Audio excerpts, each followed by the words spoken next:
Hello, track and field fans, the greatest track and field fans in the world, listening on demand, the Supporters Club members. Welcome to a post Zurich edition of the Friday 15 on Thursday. The impossible has happened, folks. I have successfully raised a child and they've completed their first day of kindergarten. Oh, wait, we're supposed to be talking about the Zurich Diamond League. Jared Negus has stolen the 1500 from Josh Kerr. Is he just the next guy up, or is he something special?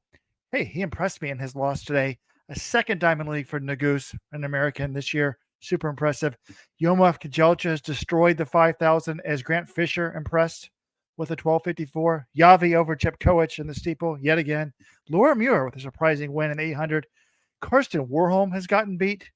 Shericka Jackson, she certainly didn't lose. 21:82, victory by almost half a second. Noah Lyles had to fight for it, but he beat Arian Knighton yet again. Sha'Carri Richardson won again, but Elaine Thompson-Herah, watch out, she's coming on. All of that and more on this show.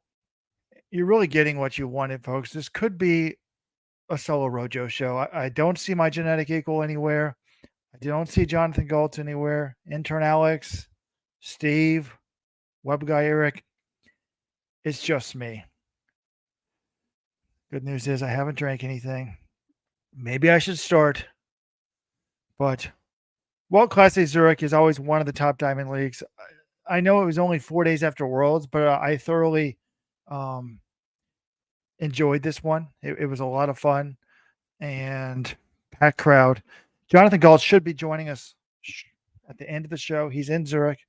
He's going to try to finish his interviews in the mix zone and then run to a hotel or go up in the stadium and join us. So while we're waiting for other people to join, let's hear what you got to say in the comments. But, Let's Run is mainly a distance show. The 1500 is the event. The men's 1500 is the event that mesmerizes more than the most. So let's start there. Josh Kerr, the upset winner in the World Championships. He and Ingebrigtsen have going back and forth in the press. Who disrespected who the most? I love it. I think it's good for the sport. For the record, I just want to state a few things. The first thing that Jakob Ingebrigtsen said to us when he came into the mix zone was all the credit to Kerr. He ran a good race. But then he said, but I feel snake bitten. Now, when the British press said, do you want a rematch? He said, not particularly. He's just the next guy. So what I thought we were going to find out here, is Kerr just the next guy, meaning someone had to win it? Is he truly better than everybody else, or is it going to be a different guy every week? Kerr did not win this race here. Negus did, but I was super impressed by Kerr. He did exactly what he said he was going to do. He got right up there, right behind the Rabbits. And to be honest, the Rabbits didn't do a very good job. They went out hard, 50, perfect lap, first lap, 54 high. They wanted to hit 55. It was perfect. 151, that was good, but they didn't go any farther. Like maybe 800. I mean, I don't even think they made it 900. And then it was Josh Kerr not all alone in the front, but in the front pushing the pace, sort of serving the role that Ingebrigtsen normally pushes. But Ingebrigtsen normally has a rabbit for 1,000 meters, if not more. So Kerr was sort of in the role of Ingebrigtsen, and it looked almost like he was going to do it. But at the very, very end, Negus came up late on the inside. Kerr was running on the outside of lane 1, and Negus just stole the line. I mean, Tim Hutchings was already congratulating Kerr on the win, and I'm like, nope, Negus got there.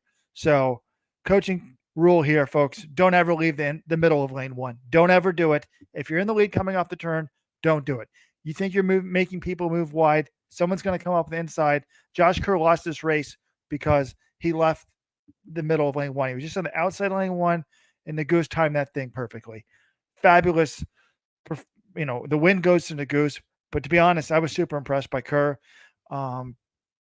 He said he was going to go for the British record. He didn't come close to it. But, it was a brave run by Josh Kerr.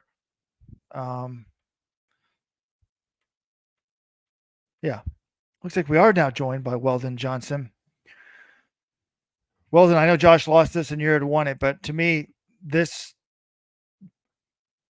I don't know. I'm more impressed by Kerr than I was Naguse in this race in the sense of, first of all, we see it's hard when you're leading basically 700 meters. It's a second a lap when you're leading, according to John Kellogg. So, and he almost held off Naguse despite doing, but it also shows you how hard it is for Ingebrigtsen at Worlds when he's trying to push the pace. 100%. First of all, my apologies to everybody. Had a colonoscopy today. They said not to do any serious work.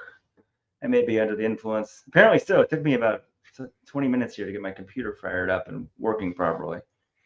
But maybe I'm having a post-world hangover. I didn't hear your intro comments, Robert, but my impression in general of this meet is like it was too close to Worlds. Wetlklasse is too close to Worlds. But for the 1500 in particular, you said you're impressed with Josh Kerr? Yeah. I'm impressed he tried to do it. One, I was curious what the lights were split on. I think he wanted the British record. But I think he saw how hard it is to be Jakob. The role of Jakob is very hard. He couldn't even pull it off one time versus a lesson field.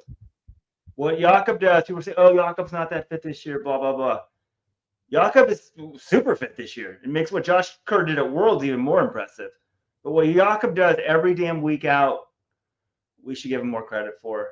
I was glad to see Josh go for it. I think being the world champ gave him new mentality. He was a bit pissed off, losing this one. And this guy has, as somebody pointed out on Twitter, like his world championship record, and like third at the Olympics, I think fifth at Worlds last year, maybe sixth, and first this year. That's way better than he's ever done in Diamond League. His Diamond League record is horrific. But here he is today competing at the very end to win a Diamond League and getting second. But I can't believe Naguse made up that much ground like the last 10 meters. Like Kerr had this rookie, an amateur mistake. What's the number one rule in running, Robert? Don't ever get past and then said. Yeah, and that's what happened. We say a thing, motion, do it. If you want to drift out to make people run extra distance, fine, do it, but never give up the inside. And he did. And perhaps we should be giving Naguse more credit. Robert, an American just won a Diamond League. This is his second Diamond League win of the year. Yet I was more left. I'm just in a post-Worlds hangover because I'm left thinking, what the hell happened at Worlds, man? I mean, like, why couldn't we see a medal at the World Championships? It just shows to me that going through the rounds, the one-off race is very different than this. So, well, you make a good point, but I think that it reinforces the point that there's no way to. Jared Naguse has had a spectacular season. Everything was perfect except for Worlds, and let's hope that he gets a medal at some point in his career, because that was a disappointing race. As good as he's been on the circuit, he's been clear, without a doubt, the second best guy besides Ingebrigtsen all season. Proved it again tonight. Now, with Kerr trying to lead and still almost beating Naguse 4 days after, or not that 4 days, but a week after winning the world title, I do think that probably reveals that Kerr was in better shape than Naguse for Worlds. So, then you've got to basically beat Nordis for the bronze. So it's just super hard when you're in the form of your life. You need to take advantage of it. But the good news is, folks, Kerr's got enough points to make the Diamond League final. So we should get the rematch that we want to see. I really think they should take the Rabbits out of the damn Eugene Diamond League final, and let's see what happens. But either way, it'll be exciting. It's worth noting, like, how hard is it to lead? Well, we should go back and see how much, like, when Jakob ran that 327.14, I think it was, early in the year in Poland, like, how much of that was he actually helped by the Rabbits drafting off them, because he was kind of far back at the beginning, I think. But he was 2.5 seconds off his personal best at Worlds, whereas Kerr was like today was 1.13 seconds off his seasonal best. So despite leading, 700 meters of it, 600 meters of it, I guess. So, that's still a pretty good run. Like when you're letting everyone draft off you to run that, when you're tired. But behind them, there's a 3:30 race for Nagoose, 3:30.49, 3:30.51 for Kerr, Abel Kipsing, 3:30.85. George Mills, another Brit's running 3:30. God, they've got a lot this year. Habs of France, Niels Laros, 3:31. Yet again, another race where 8 guys run under 3:32. Cole Hawker was trying to mix it up. He ends up 8th, 9th, 3:32 flat. Garcia Romo, 3:32.12. On and on. Worth noting, Mo Katir next to last, 3:40. That also shows you how special Ingebrigtsen is. Like, when does he just lay a goose egg and not finish first or second in a race? Now, maybe he was smart not to run this one, considering he did the 15 and the 5. It's a lot to bounce back at the next Diamond League a few weeks later. But going to be hard to make the British team next year for the Olympics.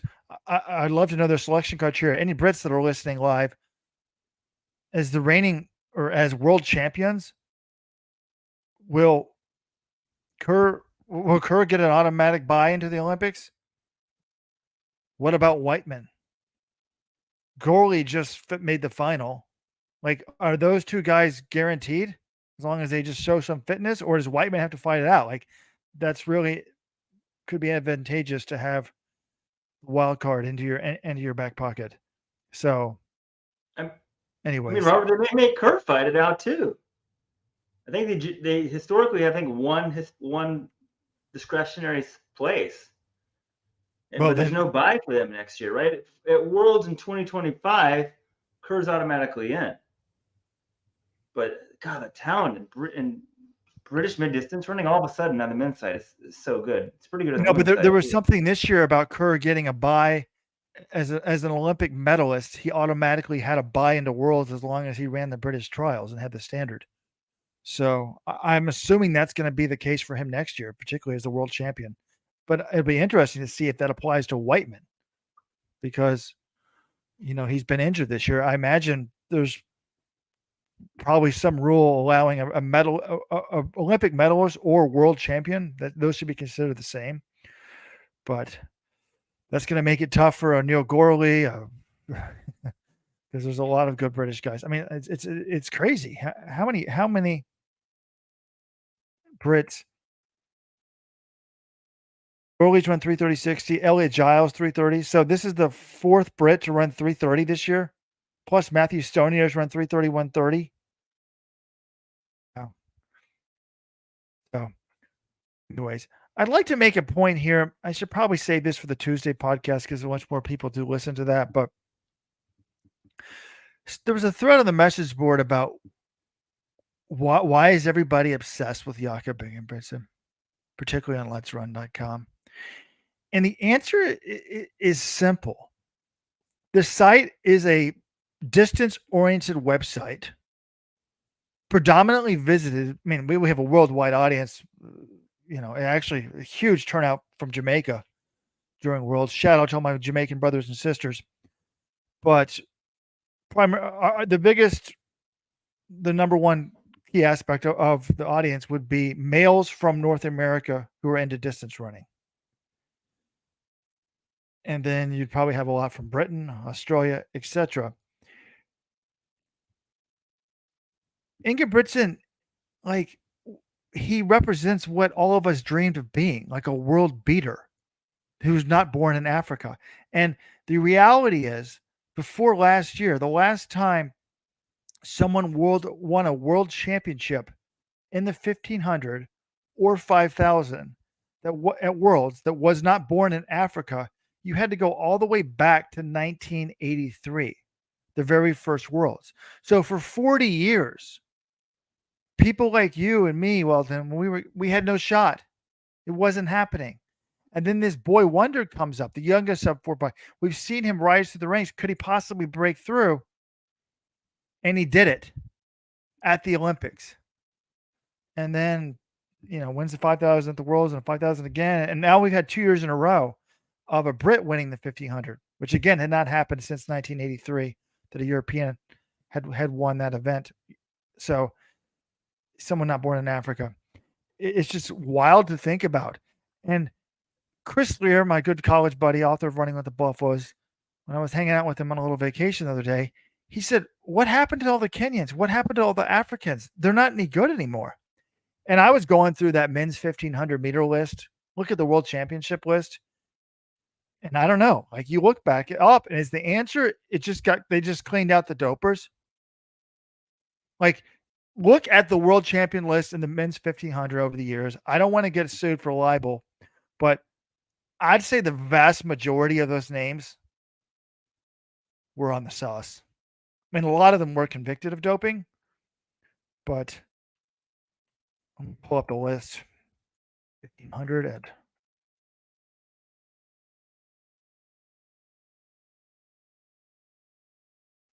supposed to be the Zurich Diamond League recap show, but I'm going off on a doping rant.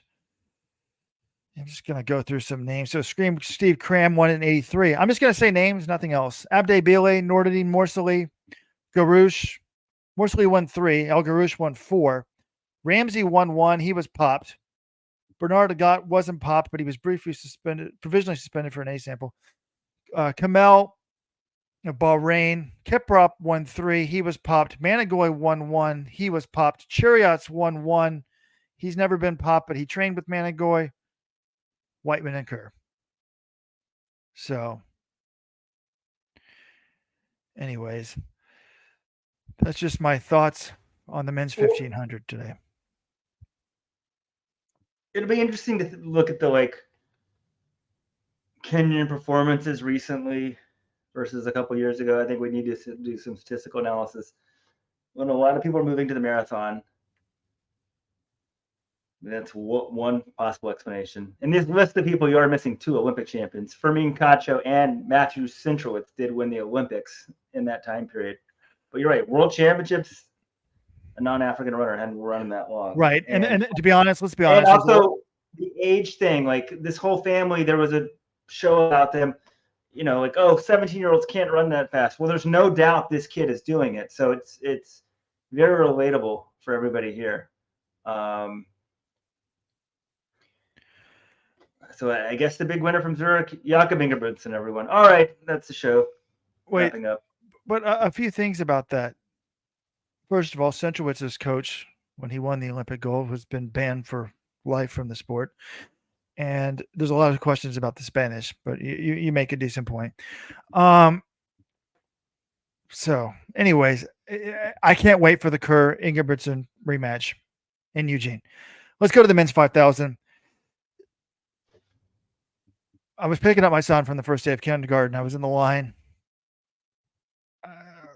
probably from, 5 minutes to 10 minutes into this race. I looked up and I was like, where did everybody go? Kajelcha has just destroyed the field. Super, super impressive. He just takes off in the middle of the race. He probably had close to a 10-second lead, to be honest. I was trying to count it up, maybe 9. He wins in 12:46.91. There was a 3-man chase pack with Grant Fisher, Luis Grijalva, and Salomon Barrega. And it ends up Barrega, who won the bronze in the 10,000, the Olympic 10,000 champ and the bronze medals this year, outkicks Fisher for second. They both run 12:54. Grijalva gets 4th. He always finishes 4th, folks, right? 12:55.88. But this was incredibly impressive to me by Grant Fisher. The guy doesn't make the U.S. team. He's got some sort of stress reaction in his femur. And he just cross trains. He's only been running for John's got the details on Twitter. John will be telling us soon. And he enters this Diamond League meet. I'm like, what can he possibly do after cross training? I would be running terribly. I would barely be breaking, well, even if I wasn't hurt, I wouldn't be right. But some people can be on land for a month. Actually, Chris Lear, something like that. Cross train, run a few workouts, and be near their peak. People like you, me, Walton would be terrible. Good luck. If we were Fisher had our genetics, we'd be barely breaking 13:20. But just incredibly impressive to me that he could run 12:54. This shows you this guy. This is a great sign for him. It's super hard to medal. I mean, Kajelcha didn't even medal. The events are so loaded. But yeah, and if you're the 30th best marathoner, you can make a lot of money. If you're not the top 10 in track, you're not making that much money. So maybe, well, it's got something to be said there. But super impressed with Grant Fisher. I was thinking, you know what? I was thinking last night, what Grant Fisher should have done is just bag the track season. Like, what's he possibly going to do? He's going to run like 13:10. What is that going to do? I'm like, Grant Fisher should have taken the money and gone to the New York City Marathon. There's no Americans doing it. He could have gotten paid. But this was just like, it also reiterates a point of mine that, like, you can't run well when you're hurt. Like, if you have pain, like, you just don't run well. Like, his baseline now is basically 12:55 for me. And yet somehow he didn't make the U.S. team this year, which is wild. Yeah, I didn't see this one live. When I saw the results, I was just so like, wow. Couple things. One, Grant Fisher, the talent is just so unbelievable. The fact that he could cross train, and super spikes are amazing. The fact that he could cross train and go out and run a time faster than, I'm not sure how many Americans, but like, this was like Legat territory. And he just runs the season's best. He beats Shericka, beats Grijalva. I'm sure there's a world's hangover, but this is crazy. And the other thing is, how did Kejelcha not medal at Worlds, man? I guess when you have the 1,500 meter runners coming back, it's very hard. But the Worlds 5K, I just don't know how the Ethiopians couldn't come up with a better plan. They had 4 guys in there, and they all went home empty-handed. Just, I don't know. They essentially just agreed to hand the medal to Ingebrigtsen or Katir. Maybe they thought Katir wouldn't do anything because he didn't do anything in the 1,500, and Curly, he didn't do anything today in the 1,500. But Kejelcha was only 5th, so that would have just moved him up to 4th. I mean, it wasn't, he ran 13:12:51. The medal went 13:12:28. I mean, he got passed by Grijalva at the line. Let's be honest about that. So, he was 0.23 away, but it's just hard. And are we ever going to get a world? Have we ever had a world where it's like 70 degrees? 60 degrees. It's not like 80 or 90. I'm curious how much the Ethiopians practice humidity running, hot, humid conditions. It doesn't seem. I've never been to Ethiopia. It doesn't strike me as a hot and humid place at all. So, but a lot of guys ran terribly in this race. I mean, those were the only 4 guys under 13 minutes. Now, it wasn't the highest quality field, but Woody Kincaid, DNF in this one. And Lemaitre Girma, the steeplechase world record holder, I was thinking, wow, what are we going to see here? I think he's going to win. He might win this race. He dropped out with 2 laps to go after he'd gotten dropped. So, Rojo's number 1 fan on YouTube wants to know, why didn't Kejelcha make this race? Well, it's just, again, I think it's the heat. But, like, would he have dropped all these guys on top of their game in this type of race? I don't know. And they did start to come back on him a little bit in this race. So at Worlds, like, it's just hard to run away from everybody. But it's also even harder to do it when you're not used to running hot. You feel, I think part of the problem in the heat and the humidity is you feel worse than you normally do. So you don't realize, well, so does everybody else. So you back off instead of just like keep pushing until you break them all. But great run for Kejelcha. I'm happy for that. Great run for Fisher. And we are joined by Jonathan Gull. John, I was about to pull up your greetings from Zurich, John. Your comments with Fisher. I mean, I was just super impressed by this. I thought, like, why is this guy going to Europe? He's going to run 13:15 and just waste his time. I'd rather him run the New York City Marathon and get paid. But he runs 12:54, outkicks Grijalva. What did he tell you afterwards? Yeah, I had a great conversation with Grant Fisher, about 7 minutes. It's up on YouTube. Highly recommend you guys all check it out. And the first thing I asked him, well, I don't know if it was the first, but one of the things I wanted to know is, why even continue your season? You got an Olympics next year. You're not at 100% at USA's. A lot of people would just shut it down and focused on getting healthy for 2024. And Fisher said, well, as long as there was a chance that I could run at Worlds, I wanted to take it. And he knew that it didn't necessarily mean Sean McGorty stepping aside. He's like, look, Sean earned that spot. It's his right. But he was like, look, I'm the alternate in the 10K. If there's even a chance that one of those guys falters, I want to be ready. You don't get that many opportunities to run in a world championship. He wanted the chance. So he was like, I'm going to do everything I can be ready. Everything I can to be ready if it arises. Now, obviously, he didn't get the chance to run in Budapest, but he got back to running about a month ago after cross-training like 2 or 3 hours a day. And he went into this, he thought he was in okay shape. He wasn't expecting what he ran tonight. He was like, this was best case scenario essentially. But we saw him do this last year in his Diamond Leagues. He has a good sense for pace and where he is at. And when those guys took off in the middle of the race, he was just like, I knew I couldn't handle that. That wasn't for me. And he backed off. But then when Kajelcha broke away, he said, I kind of saw those guys looking at each other. I'm like, all right, I can go get him. And yeah, he exceeded his expectations, and it leaves him in an interesting place because he initially said he was only planning on doing 3Ks after this meet. But it's like, well, now the Diamond League final is a possibility. He probably won't have enough points to go. He'd need a few people to scratch. He could get in. But he also said the U.S. gets an automatic entrant in every event. And he doesn't know how it's determined, but all he knows is he's in the running for that spot in the 5K as the U.S. auto entrant. So overall, he was in very good spirits and pleased with this one.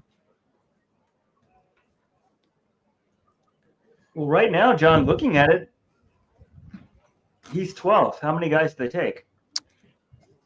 I think they take 10 in the distance events, but they should probably expand it in the 5K. Like you should be able to take more than 10 in the Diamond League final in the 5K. So I think if he wants to run it, he's probably got a pretty good chance to run it. But he also pointed out, hey, it's kind of late this year. It's basically a home game for him because it's in Eugene. But he didn't know is it worth extending my season by another 2.5 weeks to run that meet, or should I just sort of shut things down? To me, I think if you're going to run Zurich, this is his first race. It's only another 2.5 weeks. Why not run the final? If a Nike athlete skips the Prefontaine Classic when it's the Diamond League final in the United States, it shows how meaningless the Diamond League really is to these athletes, to U.S. athletes on big contracts. Well, Noah Lyles might not run it. Noah Lyles is not a Nike athlete, but I was talking to him, and he's like, yeah, I don't know if I'm going to be running at Haywood Field. I've already raced in the U.S. a bunch this year. And I was like, well, this is like the only chance. This is the only time the U.S. has hosted the Diamond League final. They might not host again for a while. And he's basically like, yeah, but, I wasn't really a fan of USA's being on CNBC the last time I was in Eugene. And his argument was, I think I can promote the sport better by taking advantage of these media opportunities I'm getting. He's talking about the Today Show, Paris Fashion Week, some of these other things. That was his explanation, at least, as to why he might not run the Diamond League final, because he wasn't thrilled with NBC's decision not to put the meet on NBC at USA's. Well, maybe we should also ask him about NBC's decision not to broadcast the meet on a 2-second delay. I mean, we gotta push this more. And get this more mainstream media, because any other sport did this, they would be crucified. And we should actually reach out to NBC, John Media, and get an official statement from them, because we were nice about this. We tried to get it corrected, and now I'm going more angry mode. It's just unacceptable. And at least if we write a story about it, people say, oh, why do you do that? We do it to improve the sport. That's like, journalists are supposed to hold people accountable. And when the people at US have to watch what results to a much poorer quality broadcast, because the kink a lot of people don't see. I think Robert Johnson really is the person who discovered that. People in the boards weren't even talking about it. They just thought something was off. I mean, it's just amazing. Man. First of all, why can't you appear on the Today Show and train for the goddamn 200 at Worlds? I mean, at the Diamond League final. That's number one. And Noah, you can promote the sport better. No, you can promote yourself better by going on Today's Show.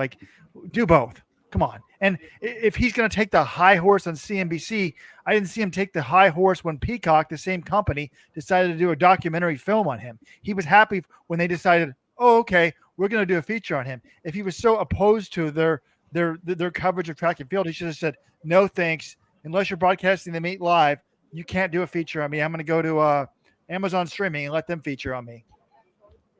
Well, to be fair, Robert, he and Mark Whitmore, his agent, actually started the documentary. They looked for people to do it, and then they couldn't find suitors initially, so they decided to do it themselves. Peacock kind of came on halfway through, so it's, I understand what you're saying here, and I think it would be great for American track and field if Noah Lyles does run at the Diamond League final, but I'm just telling you what he told me.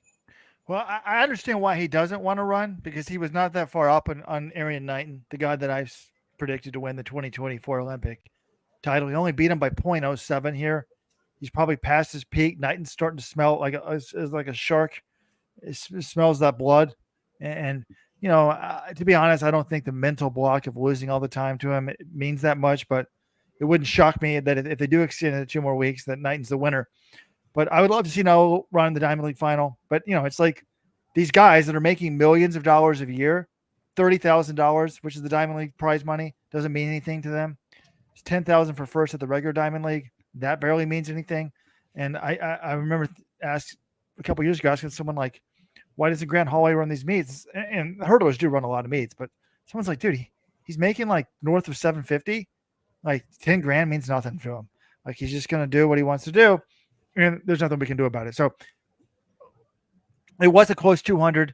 Knighton was pretty close to him, but it was a fun race to see the top 2 from the world champion. Was the top 3 actually from the worlds? I think so, right? Because it was, Tobogo wasn't in there. So it was the top 2. Kudos to them for racing here tonight. Lyles wins it 1980, I think, to 1987. So that was the 200. All right. What else, John, have you learned in the mix zone? We've talked about the men's 1500. We've talked about the men's 5,000 at great length. Anything from those 2 races?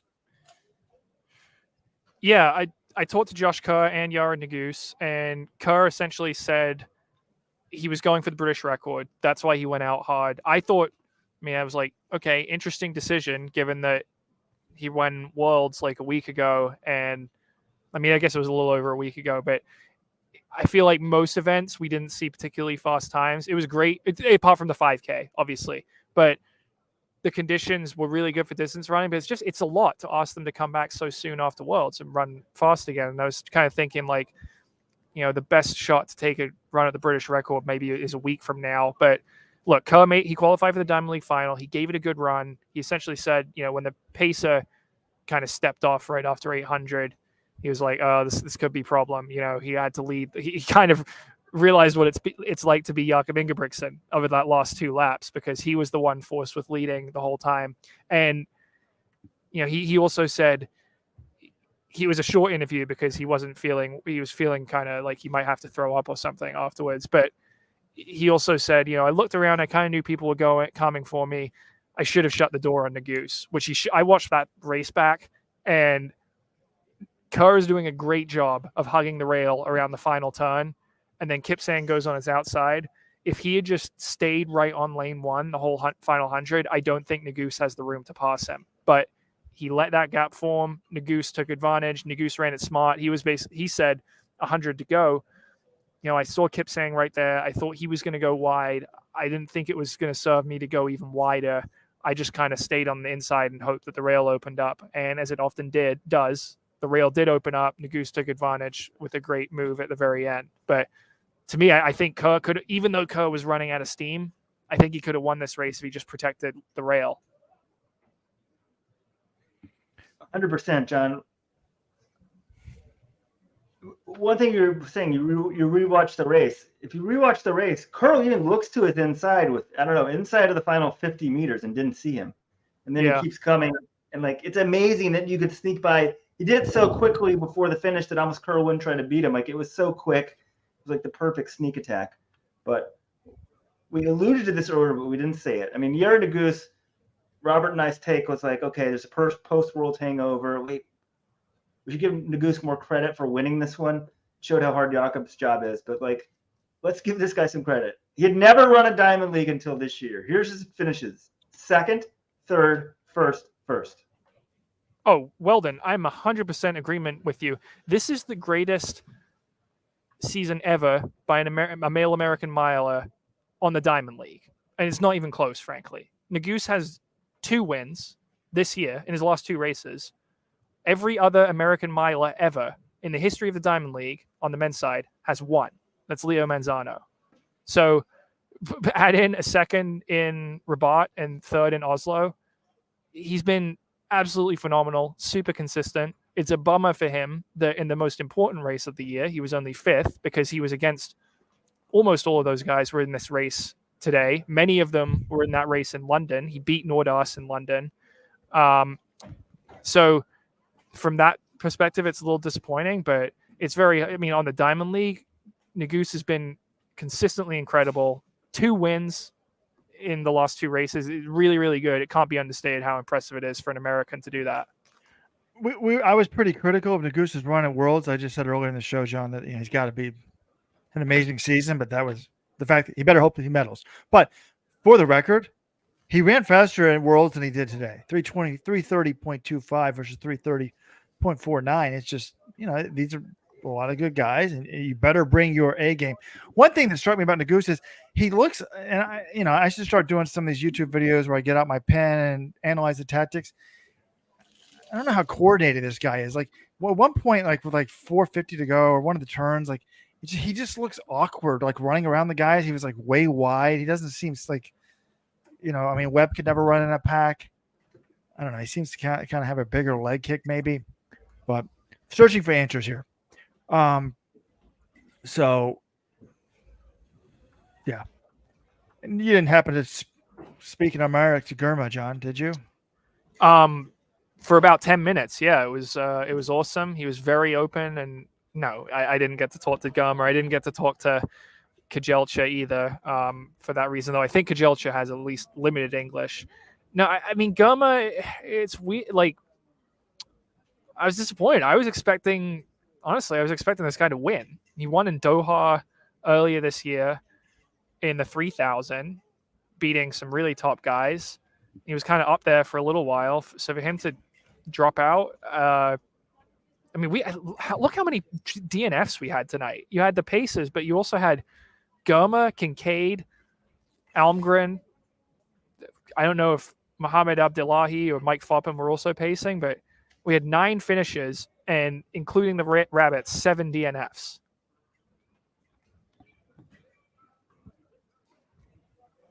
Seven DNFs in this 5K? That's crazy.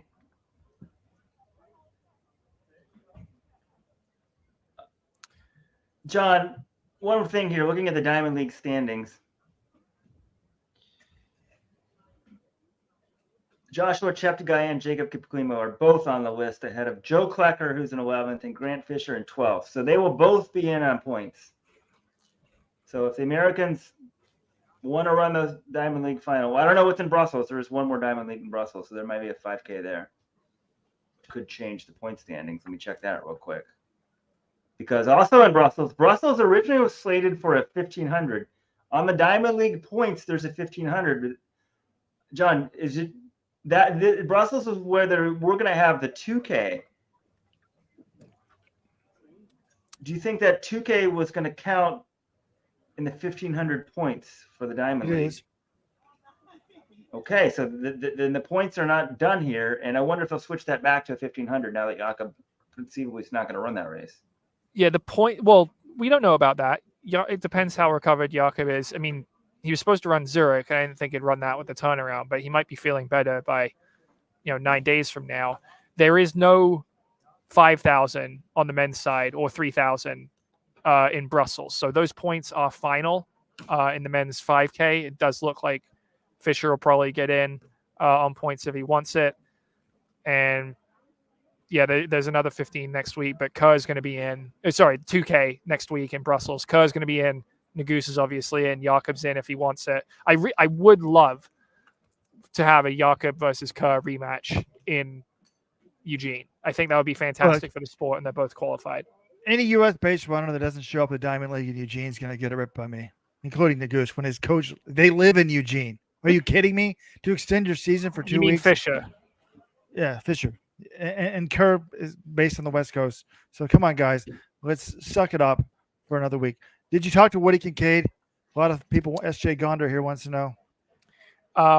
No, I mean, I didn't get the chance to talk to everyone because they all come through pretty quickly. But Kincaid, I will just say he looked pretty pissed off when he walked through, which, I mean, you can expect. He this isn't what he was hoping for, sticking around in Europe to run a 5K, and he gets dropped and then it winds up dropping out. Obviously not the race he wanted. All right, so let's move on to some of these other events that we haven't mentioned. Women's 800. I mean, this was a classic race, and it just showed you, if you're a Laura Muir fan, why you're a Laura Muir fan, because she's just tough and she brings it all the time. At the global level, she's probably going to have a hard time medaling in the 800, but she wins this race in dominant fashion, 157.71. Australian record holder Catriona Bissett is second, 158.77. Adele Tracy, 159.05. Nia Akins, 159.29. Like Raven Rogers, 159.35. So you didn't have the gold and silver medalists. Well, you didn't have any of the medalists, right, from Worlds in this one. No. But, you know, Muir basically, well, the more I think about it, she's better than these women in 800. And she actually has a better PR than everybody in the field except for Natalia Gold-Toppin, who's one of the most inconsistent 800-meter runners, I would say. I mean, I guess she's made a lot of finals in a row, but I would love to try to coach Natalia Gold to see if I could get her a medal. I feel like she deserves it. She's still trying at age 32, but Natalia runs 2 flat 0.10. Sage Hurtiklacker, God, Hurtiklacker's just, she's had a disastrous second half of the season, right, John? I mean, if you look at the women's 800 list for the entire year, she's way up there. She's run, trying to pull this up here, 158.09. Well, I guess that's down to number 11th now because a lot of people have beaten her. But that was, she was like 4th in the world at one point. 158.09, and then is just getting destroyed now at the end of the season. So, well, 158.09 was right after USA's. Like, that was the surprise, is somehow she got beat at USA's by Kayla Edwards, and then she goes to Europe and runs 158.09, and we're like, how the hell did she not make the team? Then her next race in London was very poor, 2:03, and then there was the break for Worlds, so we hadn't seen her since then. But I wouldn't say the whole second half's been a disaster. Obviously, the run in Poland was terrific. It's just she didn't get it done at USA's for the second year in a row, and obviously tonight it's not a good run.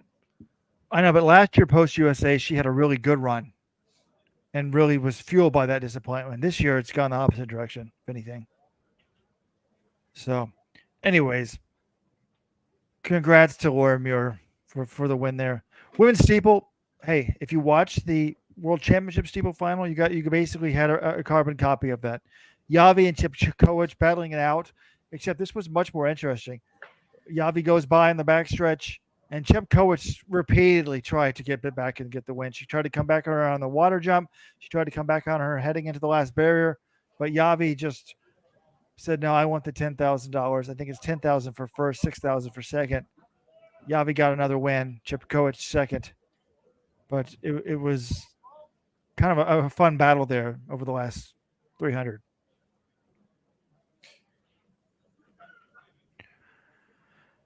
And that was it for the distances, I think. We've gone steeple, 1,500 men, 800 women, 5K men.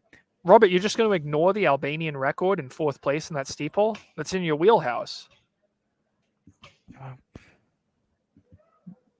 I apologize, John. Did you get an exclusive with her?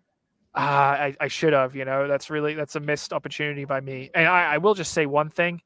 The 8th placer in this race, Olivia Goeth of Germany, she was in the mixed zone. It had to have been 45 minutes talking to German media. Me and Scott Cassiola of the New York Times, we were trying to figure out, like, what is she saying to them? What is so interesting about her that she could be talking for so long after what was, not even a personal best or a season's best. It was kind of interesting. Also, I don't know, did you guys see this on the broadcast? There were protesters on the track after the men's 1500 after the full start.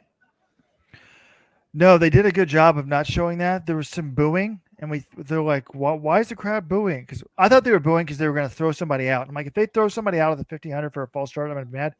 And then someone's like, oh, there's someone actually on the track. What was should we even mention the protest, John? Well, the standard call is not to mention. What dumb cause were they trying to? Please tell me it wasn't oil. I don't know. It wasn't. Well, maybe it was a successful protest for the people who speak German, but it wasn't a successful protest because they were removed very quickly. The staff was on it right away. That's what the booing was. I thought the booing was the same thing as you, Robert. And I was trying to read their shirts. 3 of them were wearing the same shirt. I was too far away in the media tribune, and it might have been in German anyway. So definitely not as successful as the protest in Sweden, where they actually screwed up the finish of the men's 400 hurdles. But can we give a shout out to the New York Times? They get a lot of crap on the podcast that I listen to, but they sent a reporter to the Zurich Diamond League. Congratulations. Well, their sports department's shutting down. It's kind of sad, but I'm glad they had guys over there and they're still going. I mean, Robert, like some of these guys will be writing about style next week or in a couple months or whenever it shuts down. It's sort of crazy and sad. Yeah, it's unfortunate. It's kind of a loss to Zaffa Scott because he's a really good reporter. And what's he going to be doing? I don't know what his new beat entails, but it's going to involve a lot less track. Maybe. I mean, I hope they have a bunch of credentials, I think, for the Olympics next year. So hopefully they use them. Yeah, it's a shame what's happened in the New York Times sports department, especially after, they were giving running a fair amount of coverage. Like the Boston Marathon this year, they had 2 people in Boston and they were doing a lot of pre-meet stories. I mean, whoever was in charge did care about running, but then the higher ups have decided, sports in general just isn't that important. Well, Matthew Fetterman was the sports editor, John. He's a big runner. True. Speaking of editors up top, Weldon, have you told John? Yeah, he's on the style beat next week, right? John, this is your last meet covering track and field for us. From now on, you'll be covering fashion. Acceptance of. It's like Noah Lyles, which is more important, John, fashion or track? I talked to Noah Lyles, and he was asked, which would you rather what could you not live without, fashion or music? And he said fashion. And the interesting thing was, Noah Lyles at the press conference yesterday, he rolled up wearing a hat, and it said World Champion Budapest, and it said on the side, it had 3 gold medals, and it had 2019, 2022, 2023. And, someone asked him, no, when did you get that made? It's obviously custom. Do you get it done right after Worlds? And he's like, no, I got those done in April. Just the confidence on this guy. But he was like, look, he watches the NBA and he's like, those guys, when they win the title, they get a world champions hat, NBA champions hat or whatever. He's like, we need to have that in track and field. You need to have gear. I want to sell this to Noah Lyles fans so they can have the commemorative celebratory gear. So I thought it was a pretty cool move, actually. It would be, you do have the gold medal that you're awarded on the track. So it's not like, which is inarguably cooler than some commemorative t-shirt, but for the fans and stuff, it is kind of cool to get something like that. So I appreciate that idea.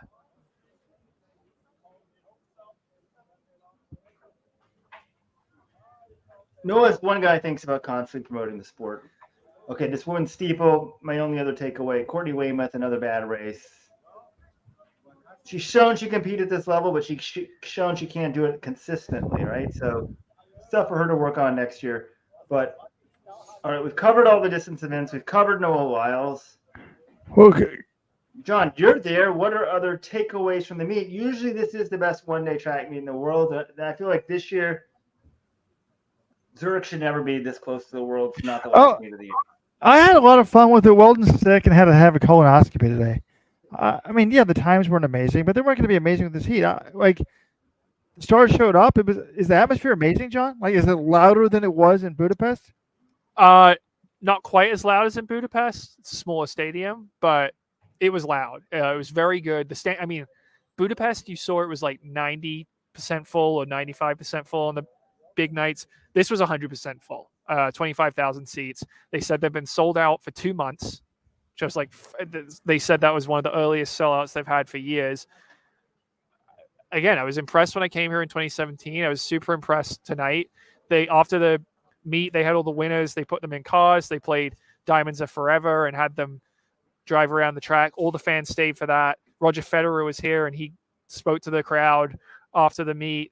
I mean, maybe he'll be at the US Open next week, but I was like, having Roger Federer here, that's a pretty good get when you got a tennis major going on. So I was, again, it's a tremendous meet. If you're ever in Zurich, it's a really great, or if ever in Europe, over the summer, highly recommend you go. Yeah, it's better when it's not as close to the World Championships, but it was still a really fun night. Why don't we have Worlds there? Robert, I think that's not a bad idea. We had the Euros here in 2014, and everyone loved it. It's a really cool stadium. It's an expensive city, but it's a cool city. If they have a bid, you need to have an LOC willing to bid and host it. There's a lot of stuff that goes into it, but it will be a very cool venue for the World Championships. Now, we're not going to give out 5,000 seats to the media because we're going to have real. This is going to be sold out. It's actually going to be a hard ticket to get. They can put us in the basement, give us limited seating, but have it sold out.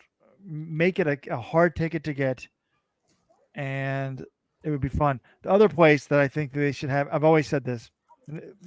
People are like, where should you have the trials? I'm like, they've never had Des Moines gets no attendance for USA's, but they would get attendance for the Olympic trials. But this Nebraska women's volleyball game, they got 80,000 the other day. If you heard about this, they said an all-time women's sporting event for a volleyball game. It just kind of became a thing, and all the Nebraskans came out and supported the women's volleyball team. If you put the Olympic trials in Lincoln, Nebraska, you would get huge crowds. Now, you probably don't have a stadium that's the right size for it, but these are patriots in Nebraska that they loved. It would be like, it would look bad for them if they didn't have it there. So put it in Des Moines, put it in Nebraska. Do not put it in Eugene. Whatever you do not put it in Eugene. Thank you. I have bad news. It's going back to Eugene next year. That's kind of an open secret at this point. So you might, in 2028, they're probably going to have it in LA. So you may have to wait till 2032 to get a trials. Max Siegel needs to be fired, and I need to make the damn video. We need a new intern. Alex's internship is almost ending. I want someone who's good at video, can teach me how to make videos, etc. I need to hit the takedown video. Max Siegel will be first. I need to make a video complaining about how Rojo is never going to make this Max Siegel video, because you've been saying this the entire 2023 season, Robert, that I need to make the video about Max Siegel. Oh, it's coming next week. I'll do the Max Siegel video. I'm getting blue balls here, Rojo. Wow. Whoa, John, we're about to finish up with a few sprint comments here, and then for the it's 11 o'clock here, people. I mean, it's late for me, so my mind's in the gutter apparently. I was about to go to for the Let's Run supporters, for the premium supporters club members. That's the SC plus membership. Like there's Peacock and Peacock Plus, and then Plus. The ones that pay $1,000 here. John will be talking. Where are the women better, Zurich or Budapest?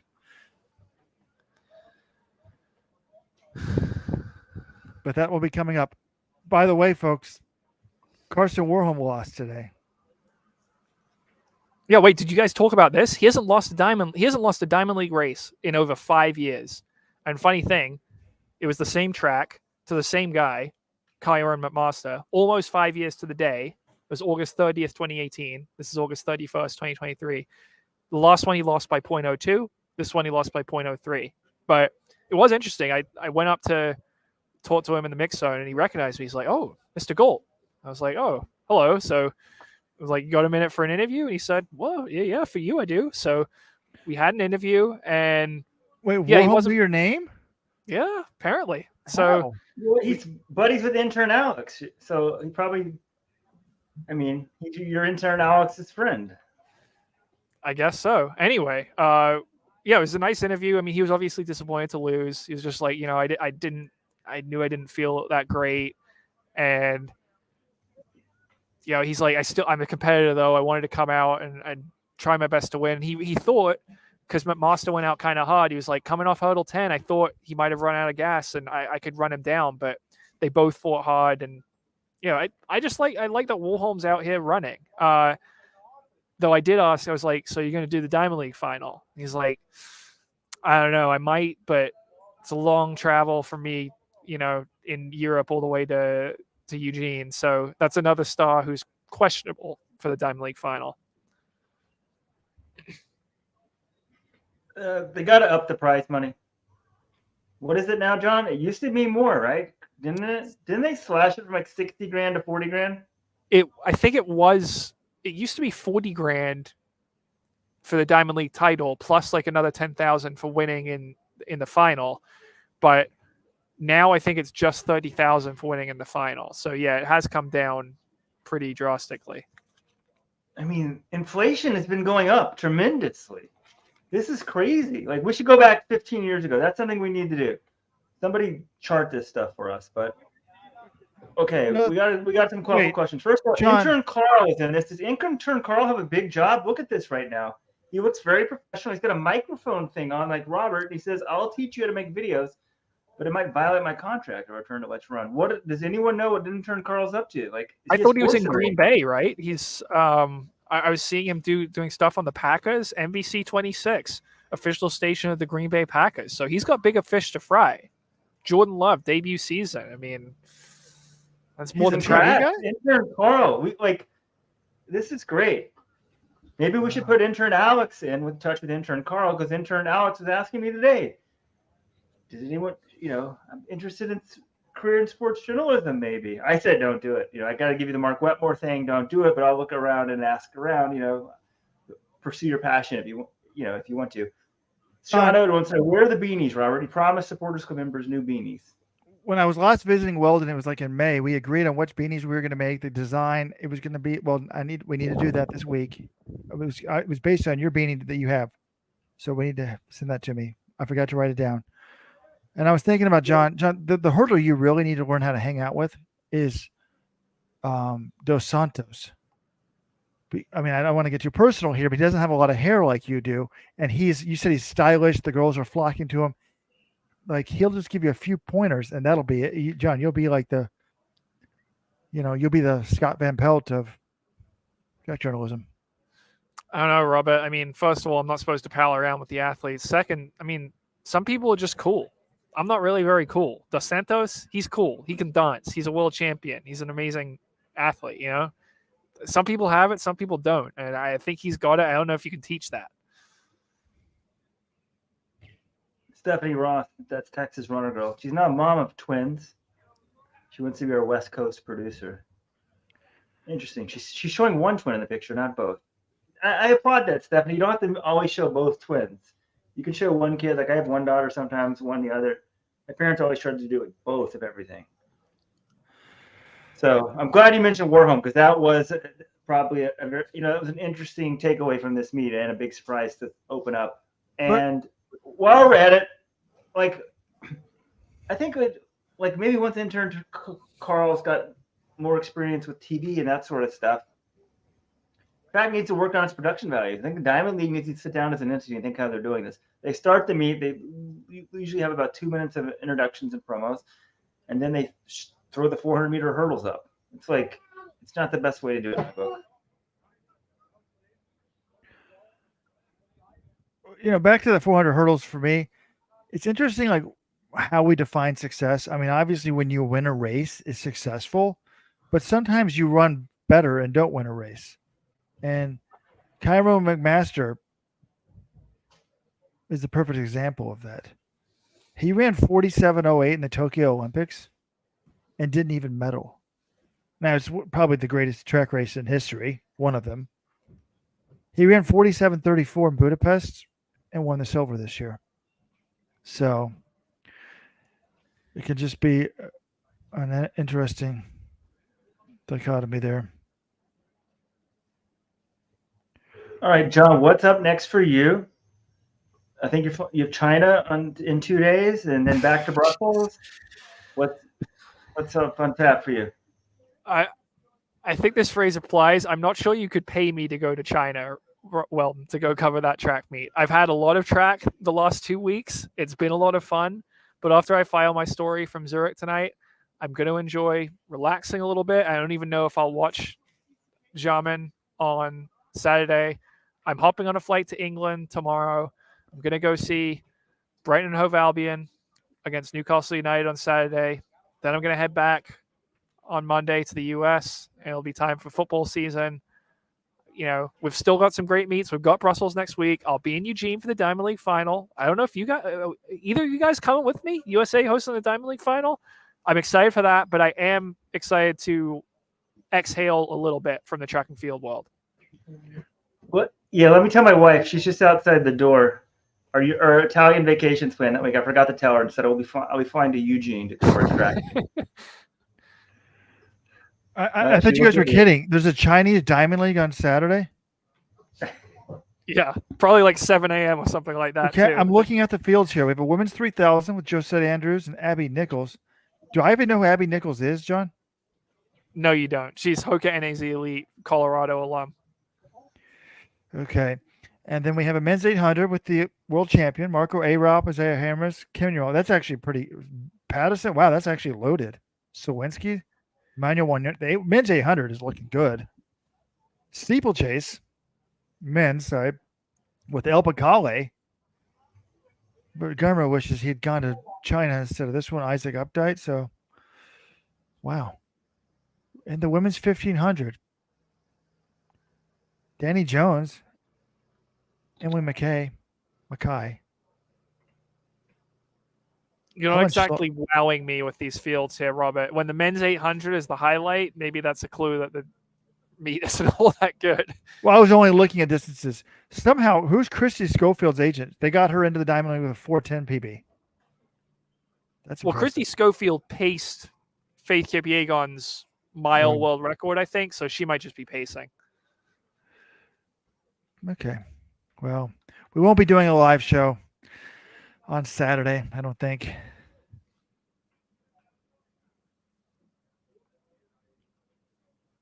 Wow. And Robert, I'm assuming you're out for the Diamond League final as well. Well, my cousin lives out there. When's the date? September 16th and 17th. Not sure if I want to spend $1,000 getting at 1,500. I mean, well, we already have a place to stay, so it would only cost me the airfare, I guess. Yeah. Yeah, any divorce lawyers out there, contact me. But you guys are missing the biggest story. There is a huge matchup in China. We've been waiting for this all year. It's been talked about. It has never happened. Or maybe it did happen once. I can't even forget. Marcel Jacobs and Fred Curley, right? Yes. It's on. Finally. It's on. See, this is actually interesting. That's all we need is one or two interesting events. And speaking of interesting sprint matchups, Elaine Thompson-Sahara did run 11 flat today. She's only 0.12 away from Sha'Carri. This is a woman who's got 4 Olympic individual gold medals. She only has won 2 medals ever at Worlds, and then none of them are gold. So I think she was just reminding everybody, hey, next year's the Olympic year. I will take my 2 gold medals and then, I don't want to say mysteriously disappear, but just peace out for a couple years. Probably won't make it back to 2028, will she? Oh, John, did you get a Sha'Carri interview today? No, she did the same thing she did at USA. She declined to speak with traditional media, but she did stop there was a content creator section in Zurich, and she did stop there. So they actually had a content creator where it's like influencers, or how do they describe it? I don't even know because I wasn't in that section. I just know that's kind of the same thing they had at USA's, where they had a creator lounge. That was basically the equivalent of what they had in Zurich, and that's where Sha'Carri stopped to talk. Wow, they're trying to take away our jobs from us. People are talking about the men's 110-meter hurdles to end the meet in China, too. Grant Holloway, Daniel Roberts, Cordell Cinch, and Liu Zhang coming out of retirement. It's going to be a great one. Wait, is Broadbell in there? Because that would be nice to see Broadbell against Holloway, since we didn't see it in Budapest. No Broadbell. Yeah. So we've disparaged China. It's actually a decent meet, and I'm still waiting for Holloway to get the world record. I mean, China, it's interesting, though.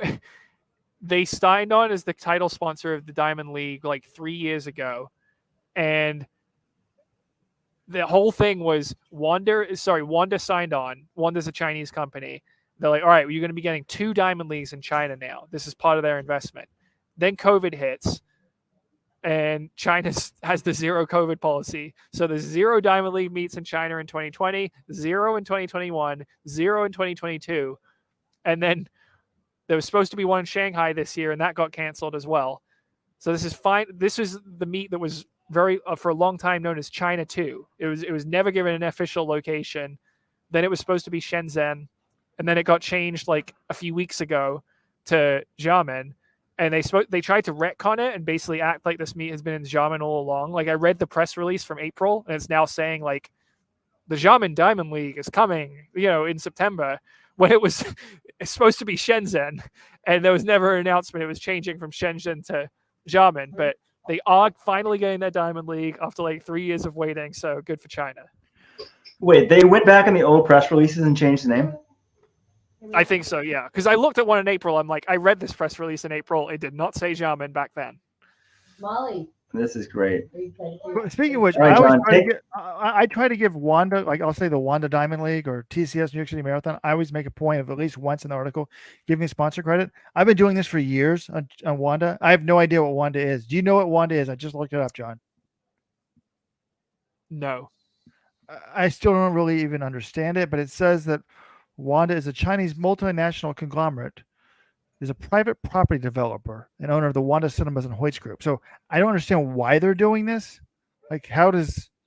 Yeah, advertising doesn't seem like that's a industry you need to advertise in that much, but maybe the Chinese think it's very prestigious now that they're sponsors. Could be, yeah.